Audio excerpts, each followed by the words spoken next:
Right, I've finally seen Mortal Kombat 2, and honestly, I loved it. I had an absolute blast. This film was everything I wanted it to be. Now, before the serious film people arrived with their monocles and black and white Swedish cinema recommendations, no, this is not Citizen Kane. But it's not trying to be Citizen Kane. It's not meant to be Citizen Kane. This is Mortal Kombat. It's supposed to be ridiculous, violent, slightly silly, occasionally hilarious, and above all else, fun. And this film is fun. If you love the video games, you will find it fun. And unlike the first 2021 film, which spent a lot of time setting the table, this one finally gives fans what they actually wanted: the tournament. That alone changes everything. The first film always felt like an extended introduction sequence, like the game saying, press start to begin.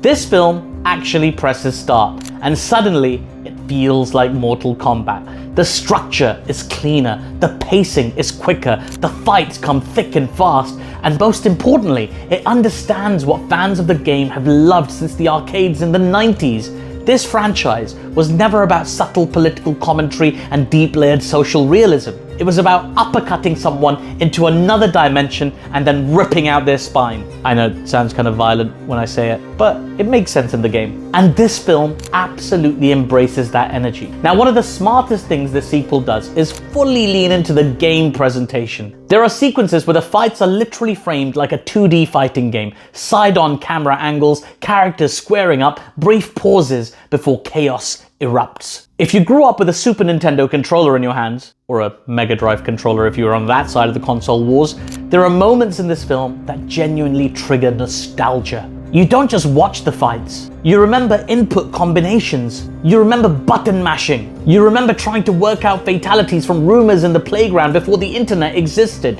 That's the feeling this movie taps into. And crucially, it does so without constantly winking at the audience. It's fan service, yes. Of course it is, but good fan service. And speaking of fan service, the moment Scorpion says, "Get over here!" the cinema basically turns into an arcade from 1995. Because some things are just permanently cool. And yes, we get fatalities. Proper fatalities. Not hidden away, not toned down, not suggested violence. Actual Mortal Kombat fatalities. Because if you make a Mortal Kombat film and nobody explodes into bones and internal organs, what are we even doing here? I sound like a complete sadist when I say that, don't I? It's just the game. This film knows exactly the audience it's serving. Now let's talk about the cast. Karl Urban as Johnny Cage, perfect casting. He gets the balance exactly right. Cocky, funny, slightly washed up action star energy, but still believable when the fighting starts. And that's important because Johnny Cage can easily become unbearable if you overdo the comedy. Urban keeps him grounded enough that he works.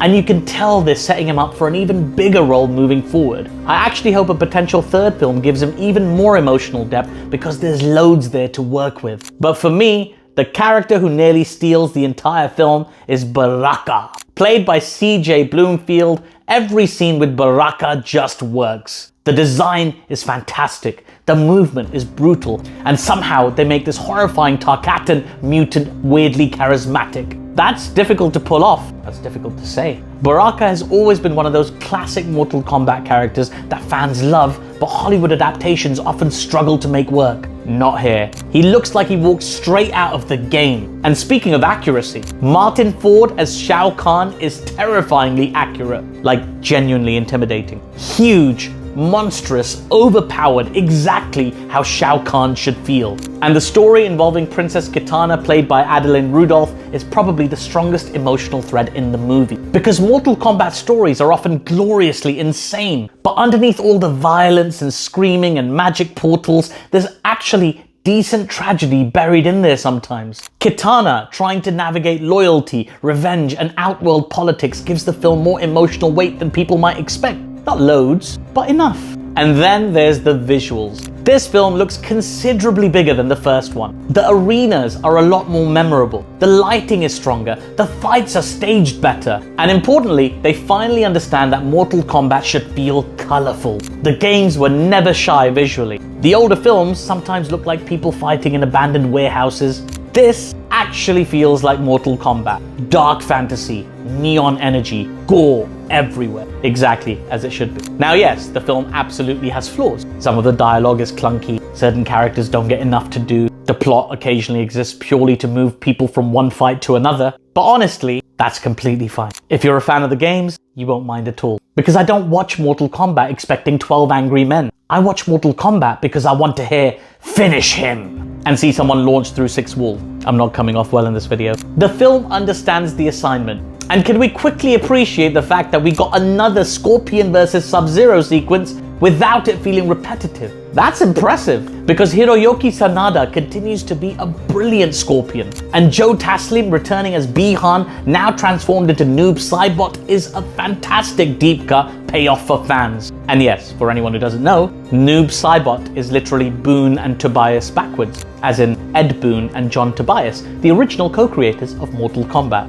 Some free trivia for you there. That is the exact kind of nerdy arcade era nonsense I absolutely love. And if you're a Mortal Kombat fan, you'll love it too. And that cameo got one of the biggest reactions in the screening I attended. One thing I really appreciated about this sequel is that it finally feels comfortable being a video game movie. For years, Hollywood kept trying to elevate game adaptations by removing things fans actually like.